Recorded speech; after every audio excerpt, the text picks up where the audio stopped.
In this video, I'm going to show you how to regain access to your Roblox account if you lost the two-step verification Authenticator app. As you can see, we're on this screen. We can't log in. We may have our password, but we don't have the code. And before we try anything else, you're going to click on use another verification method, and you're going to see the two options right here. If we click on backup code, these are the ones that you saved when you first enabled two-step verification. You can put one in, trust this device for 30 days so you don't have to deal with these issues as often, and then click verify.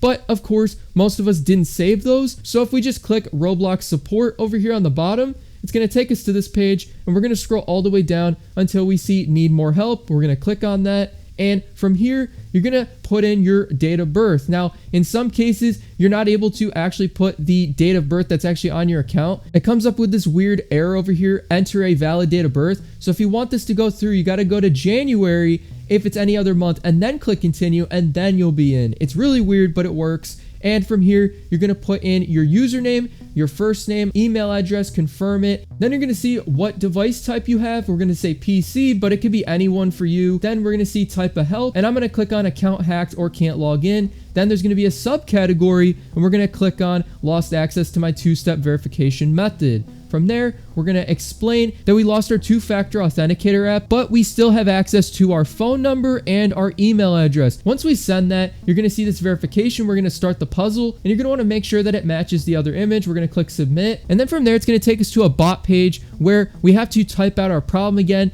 It's going to have us confirm some information, and we're going to ask to talk to an actual support member, and from there, they will reach out to you via email to help you with your problem. You'll be able to get your account back within days. It will take a few days. It won't be right away, so just keep that in mind. But that's all for today. Thanks for watching, and please subscribe.